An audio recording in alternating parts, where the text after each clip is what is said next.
বিকল্প এবং আপনাদের ভোটের বন্দ্যোপাধ্যায়ের সমর্থনে যে রোড শো এটা আপনারা সবাই মিলে যোগদান করেছেন।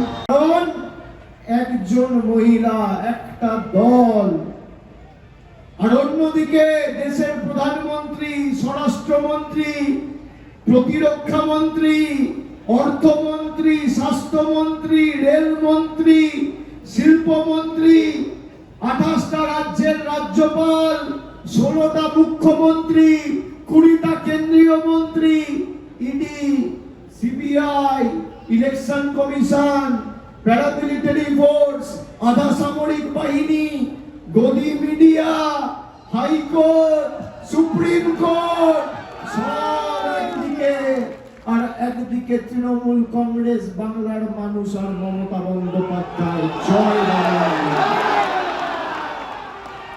যতই করো হামলা, আবার জিতবে মানুষের ক্ষমতার আগে কারোর ক্ষমতা টেকে না। দেশের প্রধানমন্ত্রী ভাবছে, স্বরাষ্ট্রমন্ত্রী ভাবছে গায়ের জোরে বাংলা দখল করব।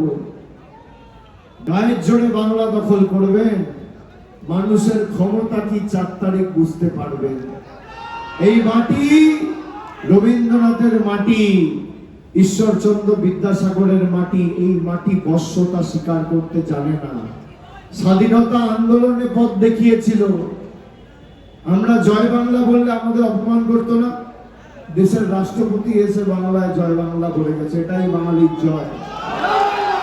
যখন জয় বাংলা বলবেন, মাথা উঁচু করে বলবেন, জোর গলায় বলবেন।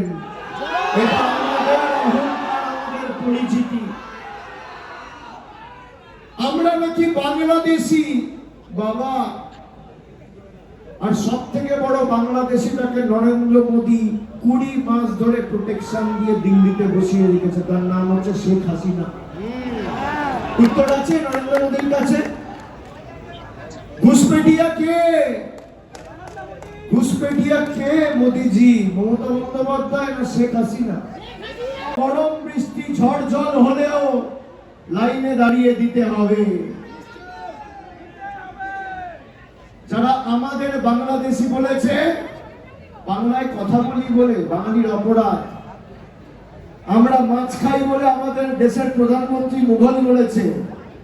কে মাছ খায়, কে মাংস খায়, কে ডিম খায়, বিজেপির বাবারা ঠিক করবে গুজরাট থেকে বসে। মহেশতলার মানুষ কি খাবে, বজবজের মানুষ কি খাবে, পাটার মানুষ কি খাবে, সেটা মহেশতলা, বাটা, বজবজ ঠিক করবে না গুজরাট মধ্যপ্রদেশ ঠিক করবে? যাদের নাম বাদ গেছে বৈধ নথি থাকার পরেও, আমার কথা যারা শুনছেন, আমার উপর ভরসা রাখুন। 4 তারিখ 4 মে সরকার তৈরি হবে। যে কটা বঙ্গবাসীর নাম বাদ দিয়েছে, 1 মাসের মধ্যে তাদের নাম আবার ভোটার তালিকায় তুলে দেওয়া হবে। দেখি নরেন্দ্র মোদীর কত ক্ষমতা। অমিত শাহ 2 দিন আগে বলেছে আমি নাকি অমিত শাহকে গালাগালি দিয়েছি। আমি 15 বছরে আমার রাজনৈতিক জীবনে কারোর বিরুদ্ধে এতটুকু একটা অপশব্দ ব্যবহার করিনি। গুজরাট থেকে, মধ্যপ্রদেশ থেকে এসে আমাদের ধমকাচ্ছে। বেটা, আমি যেই মাটিতে বড় হয়েছি, যেই মাটিতে জন্মেছি, থেকেছি, খেয়েছি, পড়েছি, বড় হয়েছি, আমার বাপ ঠাকুরদা জন্মেছে, আমার মা জন্মেছে, তার বাবা জন্মেছে, তার বাবা জন্মেছে, প্রজন্মের পর প্রজন্ম যেই মাটিতে, তুমি বেটা আমার মাটিতে এসে আমাকে ধমকি দেবে? আমাদের বাঙালিকে বলছে উল্টা করকে লটকাকে সিধা কর দেগা। কে বলছে? গুজরাটি গুন্ডা। আমি অমিত শাহকে বলেছি, আপনি আমার থেকে বয়সে বড়, মাথাটা ঠান্ডা রাখুন, গরম বেশি পড়ছে, জল বেশি করে খান। আরে সব ধমকি চমকি না দিয়ে যদি বুকের পাটা থাকে আর সৎ সাহস থাকে, 4 তারিখ কলকাতায় থাকবেন। দেখা হবে, দেখা হবে। কার কত দাম, কার কত শক্তি, জনগণের শক্তি না নরেন্দ্র মোদী অমিত শাহর শক্তি বেশি? বাংলার মানুষ 4 তারিখ প্রমাণ করবে। প্রচার করে বাঙালিকে অপমানিত করেছে, তার বিরুদ্ধে যে যুদ্ধ গত 6 মাস ধরে চলছে, তার লড়াইয়ের প্রচারের শেষ পর্বটাও আজকে মহেশতলার মাটিতে শেষ করলাম। শেষ দিনটা আমি ডায়মন্ড থাকি, শুরু করি এই দক্ষিণ 24 পরগনার মাটি দিয়ে আর শেষ করি এই দক্ষিণ 24 পরগনার মাটিতে। দীর্ঘ 3-3.5 কিলোমিটার আজকের এই রোড শো, যেভাবে মানুষ জাতি বর্গ বর্ণ দলমত নির্বিশেষে আমাদের আশীর্বাদ করেছে, আমার মিছিলের থেকেও 24-এর মিছিলের থেকেও আজকের মিছিল সব রেকর্ড ভেঙে দিয়েছে। এবং মানুষের মধ্যে যে বাদল, উৎসাহ, স্বতঃস্ফূর্ততা, উল্লাস, উদ্দীপনা, কার্যত আজকের মিছিল বিজয় মিছিলে পরিণত হয়েছে। বাসীর কাছে কৃতজ্ঞ। 2014 সালে সাংসদ হওয়ার পরে আপনারা আমাকে সুযোগ দিয়েছেন এখানে কাজ করার। এই যে রাস্তাটায় আমরা মিছিল করলাম, 5 বছর আগেও এই রাস্তার 3 বছর আগেও কি পরিস্থিতি ছিল আপনারা সকলে জানতেন। এই সম্প্রীতি ফ্লাইওভার যার নিচে দাঁড়িয়ে আমরা সভা করছি, এটাও আমরা তৈরি করেছি। মানুষের দীর্ঘদিনের দাবি ছিল, দাদা ফ্লাইওভার তো হলো, রাস্তার কি হবে? আমি দেখলাম সত্যি তো, ফ্লাইওভার তো যারা বাটায় যাচ্ছে বা বজবজের দিকে যাচ্ছে তাদের জন্য ফ্লাইওভারের সুবিধা রয়েছে, তারা ফ্লাইওভারের লাভ পাচ্ছেন, কিন্তু অর্ধেক মহেশতলা তো ফ্লাইওভারের নিচে। আমি কথা দিয়েছিলাম যতদিন এই জিঞ্জরা বাজার থেকে বাটা অব্দি রাস্তা না হবে আমি ফ্লাইওভারে উঠবো না। আমি নিজে ফ্লাইওভারে উঠিনি, রাস্তা দিয়ে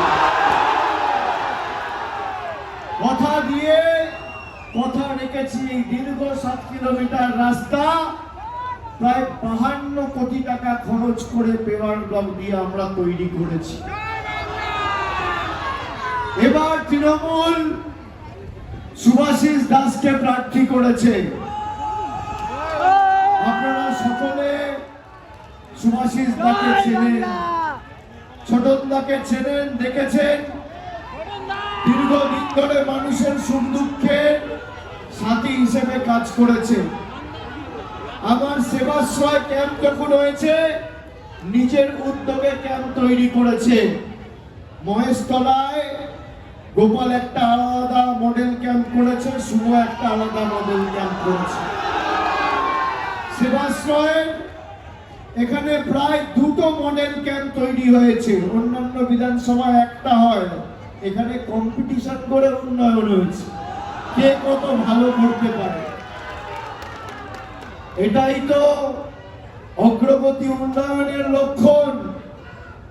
আর সুভাষিস দাসকে এবার দল দাঁড় করিয়েছে, প্রার্থী হিসেবে মনোনয়ন দিয়েছে, যাতে রাজবি রাতে প্রাণবন্ত তরুণ রাত্রির 2টো হোক, বেলা 12টা হোক, বিকেল 5টা হোক, সন্ধ্যে 7টা হোক, সকাল 8টা হোক, এ প্রান্ত থেকে ও প্রান্ত ছুটে বেরিয়ে মানুষকে পরিষেবা দেবে।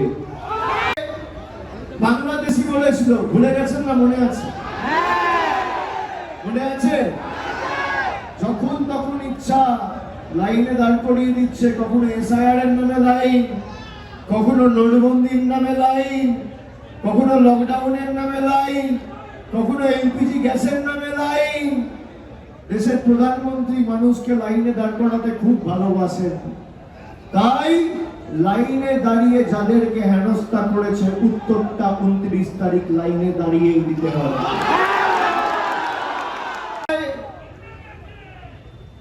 68,000-এর ব্যবধানে আমাকে জিতিয়েছিলেন। কত? 68 না 69? 69,000। এক ভোট হলেও সুভাষিস দাসকে বেশি ভোট দেবেন এবং 70,000-এর বেশি ব্যবধান দেবেন। মহেশতলা, বজবজ, মিটিয়া বুরুজ, ডায়মন্ড হারবার, ফলতা, আমি যা চেয়েছি তার দ্বিগুণ দিয়েছে। আমি 50,000-এ জেতাতে বললে 70,000-এ জিতিয়েছি। আমি আপনাদের কাছে চিরঋণী, চিরকৃতজ্ঞ। আপনারা আমার পরিবারের বৃহত্তর অংশ। যেখানে যা প্রয়োজন থাকবে আমি নিজে দায়িত্বে থাকবো। মনে করবেন ভোটটা আমাকে নিজে দিচ্ছে। কাজের অগ্রগতি আরো বাড়বে, কমবে না, আমি কথা দিয়ে যাচ্ছি। ডায়মন্ড হারবারে যত বয়োজ্যেষ্ঠ প্রবীণ নাগরিক আছেন সবাই বার্ধক্য ভাতা পাচ্ছেন। রাজ্য সরকার পরে দিয়েছে, আগে আমরা নিজেদের উদ্যোগে শুরু করেছি। রাজ্য সরকার 5টা কাজ করলে আমরাও আলাদা করে 5টা কাজ করেছি, কিন্তু সরকার তো কিছু করেই না। কিন্তু আমাদের উন্নয়নের গতি এরা থামাতে পারেনি। আমি আপনাদের বলবো, এখানে দুদিন আগে, গত পরশুদিন একটা আগুন লাগার খবর আমি পাই। প্রায় 200 পরিবার, বাড়ি একদম পুড়ে ছাই হয়ে গেছে। তাদের ঘর নেই, বাড়ি নেই। সেই 200 পরিবারকে আপাতত স্থানান্তরিত করে রাখার ব্যবস্থা তৃণমূল করেছে। অন্য কোনো রাজনৈতিক দলকে পাশে ঘেঁষতে দেয়। আর আমি কথা দিয়ে যাচ্ছি, যাদের ঘর বাড়ি আগুনে পুড়ে গেছে, রাজ্য সরকার যদি দিতে দেরিও হয় 3 মাসের মধ্যে তাদের বাড়ির ব্যবস্থাই অভিষেক বন্দ্যোপাধ্যায়। এখানে একটা ফায়ার স্টেশনের দরকার রয়েছে। আমি অনেক দিন ধরে দেখছি আগুন লাগলে ফায়ার ব্রিগেড পৌঁছাতে আধ ঘন্টা, 40 মিনিট, 1 ঘন্টা লেগে যায়। ফার্স্ট প্রায়োরিটি আমাদের মহেশতলায় ফায়ার ব্রিগেড হবে। বাকি যে কাজ চলছে সে তো চলছে, রাস্তাঘাট, জল, কলের রাস্তা কাজ চলছে। ফায়ার ব্রিগেড আগে হবে। বৈচিত্র্যের মধ্যে একতার মূল মন্ত্রের উদাহরণ হচ্ছে এই ডায়মন্ড হারবার লোকসভা। আমরা দুর্গাপুজোর সময় পুজো কমিটিগুলোকে যেমন রাজ্য সরকার সাহায্য করে, দলের তরফ থেকে আমরা আমাদের সামর্থ্য অনুযায়ী সাহায্য সহযোগিতা করি। পবিত্র রমজান মাসে, ঈদের সময় মসজিদ কমিটিগুলোকে আলাদাভাবে সাহায্য করা হয়। বড়দিনের সময়, বড়দিন যে কমিটিগুলো পালন করে, মেলা করে, তাদেরকেও ডায়মন্ড হারবারের বিস্তীর্ণ এলাকা জুড়ে সাহায্য সহযোগিতা করা হয়। এটাই তো বাংলার সাম্প্রদায়িক সম্প্রীতি।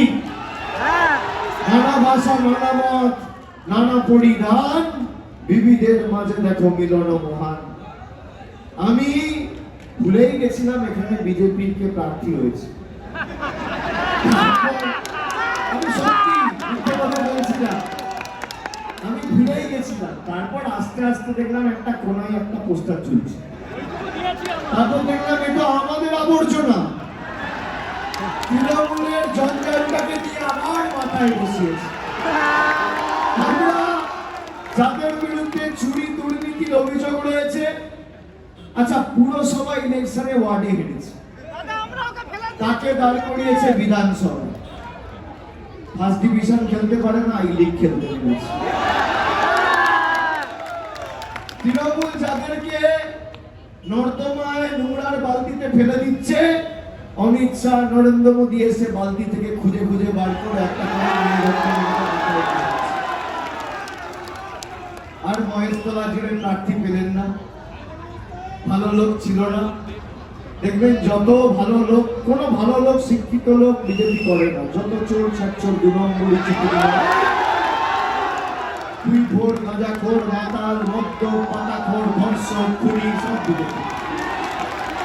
ভদ্রলোক পাবেন না। আমি গত 3 মাস ধরে প্রান্ত থেকে ও প্রান্ত চষে বেরিয়েছি। দিনে 5টা 6টা করে সভা করেছি। সর্বত্র তৃণমূল জিতছে। প্রথম দফায় সেঞ্চুরি হয়ে গেছে। আর পরশুদিন তো ডায়মন্ড হারবার, মহেশতলা।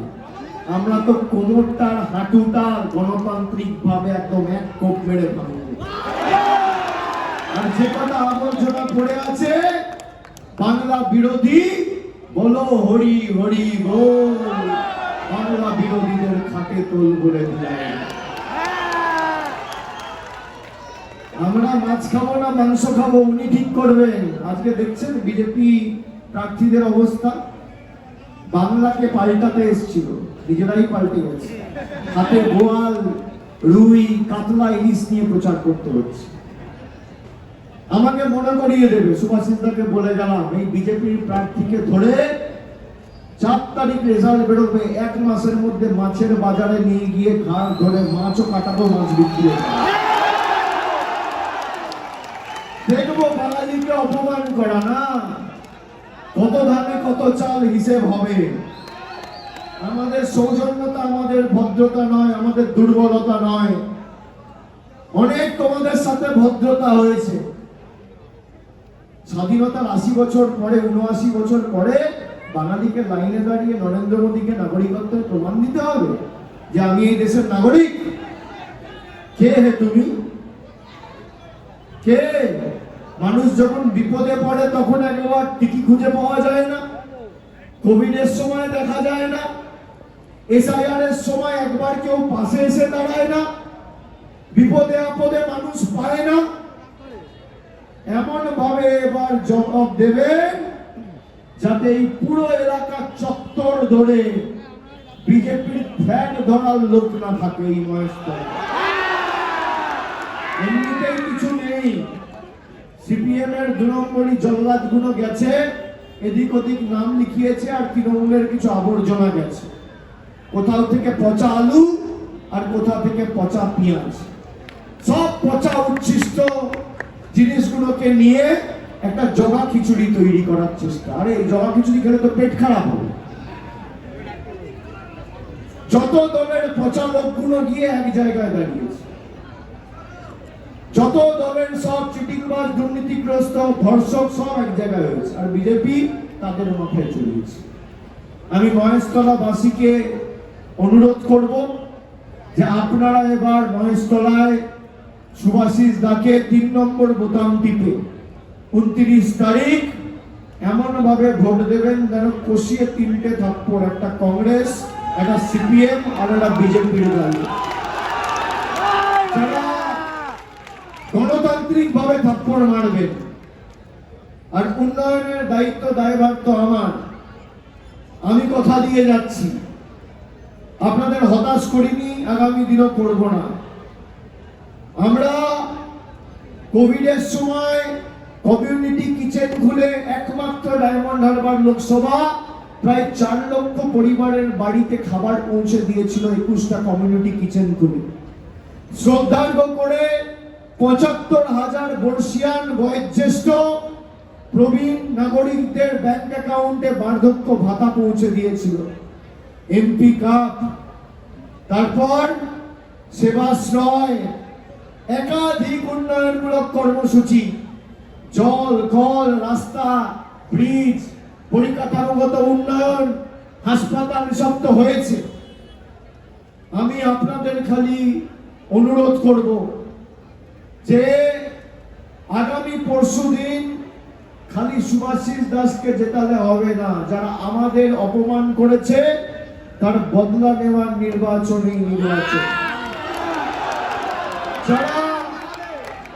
যারা আমাদের অধিকারের প্রাপ্য টাকা আটকে রেখেছে তাদের উচিত শিক্ষা দেওয়ার নির্বাচন, এই নির্বাচন। বিজেপির প্রার্থীকে চ্যালেঞ্জ করব, আপনার যদি ক্ষমতা থাকে, আমাদের সরকার 15 বছরে কি কাজ করেছে, সরকার ছেড়ে দিন, আমি 12 বছর এমপি, আমার রিপোর্ট কার্ড প্রতি বছর আমি পেশ করি। আমি যা কাজ করেছি তার 1% কাজ যদি নরেন্দ্র মোদীর সরকার প্রমাণ দিতে পারে মহেশতলার মানুষের জন্য 1 পয়সা দিয়েছে, আমি রাজনীতি করব না।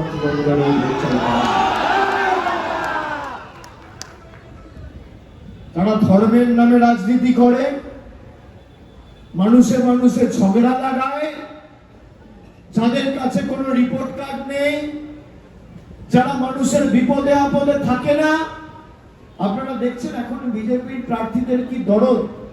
কেউ বাড়িতে ঢুকে লুচি ভেজে দিচ্ছে, কেউ রান্নার ঘরে ঢুকে চা বানিয়ে দিচ্ছে, কেউ বাথরুমে ঢুকে সাবান মাখিয়ে দিচ্ছে, কেউ চুল দাড়ি কেটে দিচ্ছে। সে কাটাবে না, তাও জোর করে কাটবে। এই বিজেপির যেটা দাঁড়িয়েছে তৃণমূলের আবর্জনা, কাল পরশু পারলে যারা পারবে চুল দাড়ি কাটিয়ে নাও। দুদিন আছে, তারপর ভোকাট্টা, তোমার দেখা নাই রে, তোমার দেখা নাই। থাকবে তৃণমূল, থাকবে জোড়া ফুল। আমরাই মানুষের পাশে ছিলাম, আছি, থাকবো, ব্যতিক্রম হবে না। আগে মানুষ ভোট দিয়ে সরকার নির্বাচিত করত, মোদি এখন ঠিক করছে ভোট কে দেবে। কালকে ঠিক করবে বাইরে কে হাঁটবে, কে কার সাথে কথা বলবে, কে কি রঙের জামা পরবে, কে কোন রাস্তা দিয়ে হাঁটবে।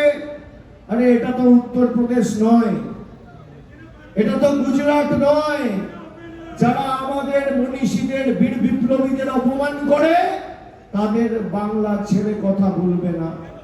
যারা রবীন্দ্রনাথ ঠাকুরকে রবীন্দ্রনাথ সান্যাল বলেছে, যারা বঙ্কিমচন্দ্র চট্টোপাধ্যায়কে বঙ্কিম দা বলে সম্বোধন করেছেন, যারা ঈশ্বরচন্দ্র বিদ্যাসাগরের মূর্তি ভেঙেছেন আর যোগী আদিত্যনাথের হাতে পায়ে পড়ে পায়ে পদলেহন করে প্রণাম করেছেন, তাদের বাঙালি ক্ষমা করবে না। আমি মনে করি যারা বাংলায় রয়েছে, যদি এই মাটিকে এতটুকু ভালোবেসে থাকে, আর যাই হোক, সে কোনোদিন বিজেপিকে সমর্থন করতে পারবে না, যে অত্যাচার বিজেপি বাঙালির প্রতি করেছে। এসআইআর হচ্ছে, বাংলায় নিয়ম এক, উত্তরপ্রদেশে নিয়ম এক। বাংলায় আবাসের টাকা বন্ধ, উত্তরপ্রদেশ মধ্যপ্রদেশে চালু। আমি আপনাদের কথা দিচ্ছি, অনেক দিন ধরে এই লড়াই চলছে, আর 2.5-3 বছর, 29-এর মধ্যে এদের উপরে ফেলবো, কথা দিয়ে গেলাম। এই নির্বাচনটা সারা ভারতবর্ষের নজর রয়েছে বাংলার উপর, যে এত কিছু করেও যদি বাংলা বিজেপি লেজে গোবরে হয়, বাংলা থেকে দেশের ডাক, রাজনীতির স্বাধীনতার ডাক এই বাংলা থেকে শুরু হবে। মহামতি গোখলে যেটা বলেছিলেন, what Bengal things today, India things tomorrow. Trinamool Sheikh Hasina 20 মাস ধরে দিল্লিতে বসে রয়েছে, কোনো পাসপোর্ট নেই, কোনো নথি নেই, কোনো ভিসা নেই। তাহলে শেখ হাসিনার স্ট্যাটাস কি? শরণার্থী না অনুপ্রবেশকারী? বলতে পারবেন? জবাব আছে? আমরা বাংলাদেশি, আর আপনি ধোয়া তুলসী পাতা। Border security force Amit Shah চালাচ্ছে, আর ঘুষপেটিয়া। তাহলে সব থেকে ব্যর্থ তো অমিত শাহ, সে রিজাইন করুক। বাংলায় ঘুষপেটিয়া ঢুকছে, কাশ্মীরে কি? পহেলগামে 26 জন মারা গেল কেন? দিল্লিতে, ভারতবর্ষের রাজধানীতে বিস্ফোরণ হয়ে 10 জন মারা গেল কেন? দিল্লি পুলিশ কার অধীনে? জম্মু কাশ্মীর পুলিশ কার অধীনে? বিএসএফ কার অধীনে? এদের পায়ের নখ থেকে মাথার চুল সব মিথ্যে। স্বরাষ্ট্রমন্ত্রী, প্রধানমন্ত্রী, বিজেপির সব লোক এক চরিত্র, সত্যি কথা বলতে পারে না। আমি সেই কারণে আপনাদের বলবো যে জবাব ধর্মের ভিত্তিতে নয়, কর্মের ভিত্তিতে দিতে হবে। আমরা ধর্ম বাড়িতে করি, আমি হিন্দু হলে আমার ধর্ম বাড়িতে করব, মন্দিরে যাব, আমার ধর্মাভ্যাস আমি নিজের মতো পালন করব, ঠাকুরের কাছে উপাসনা বন্দনা করব। আমি মুসলমান হলে আমি দোয়া চাইব, আমি মসজিদে যাব। আমি যদি খ্রিস্টান হই আমি চার্চে যাব, শিখ হলে গুরুদ্বারায় যাব, বাড়িতে ধর্ম করব। কিন্তু আমি যখন নির্বাচিত, কোন গ্রন্থ আমার কাছে পবিত্র গ্রন্থ নয়, একমাত্র পবিত্র গ্রন্থ হচ্ছে দেশের সংবিধান। আর আমার একটাই ধর্ম, মানব ধর্ম, মানুষকে পরিষেবা করা। সবার উপরে মানুষ সত্য, তার উপরে নয়। যাই হোক, 6:45 বাজে, 6টায় আজকে প্রচারের টাইম শেষ। আমরা 10 মিনিট আগেই শেষ করছি, এখানেই শেষ করেছিলাম। আর ডায়মন্ড হারবারে 7,11,000 ভোটের রেকর্ড জিতেছিলাম, আপনারা ভালোবেসে জিতেছেন। এবারও সুভাষিস দাসকে 70,000-এর বেশি ভোটে জেতান। আপনাদের থেকে 3 বছর টাইম নিয়ে গেলাম, 29-এ এদেরকে উপড়ে ফেলবো কথা দিয়ে যাচ্ছি। তার মধ্যে যত পরিশ্রম করার, যেখানে যাওয়ার, দল আমাকে লোকসভায় দলনেতা করেছে। এদেরকে কিভাবে টাইট দিতে হয় গণতান্ত্রিক ভাবে মানুষকে সংগঠিত করে আমি জানি। আপনাদের আশীর্বাদ ভালোবাসা থাকলে লড়াই আরো বৃহত্তর হবে।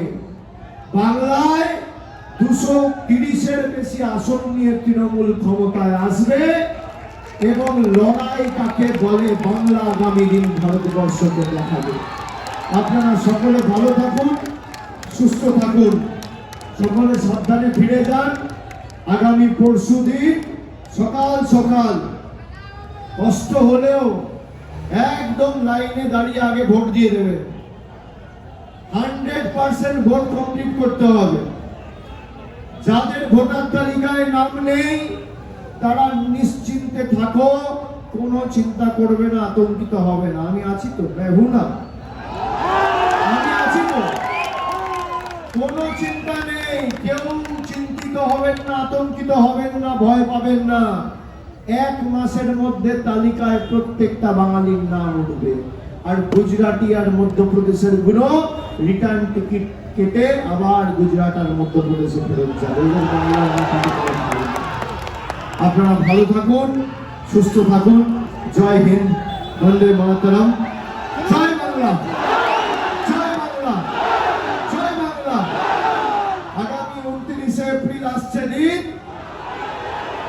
সকাল সকাল ভোট দিন, নিজের ভোট নিজে দিন, পাড়ায় পাড়ায় বলে দিন, সকাল সকাল ভোট দিন, ছাত্র যুব ভোট দিন, মা বোনেরা ভোট দিন, মহেশতলা ভোট দিন, নিজের ভোট নিজে দিন, নিজের ভোট নিজে দিন, সকাল সকাল ভোট দিন। সকলে ভালো থাকবেন। আর 4 তারিখ যদি সুযোগ হয় আমি আসবো একবার। 4 তারিখ যদি না আসতে পারি আসবো, খুব শীঘ্রই আসবো।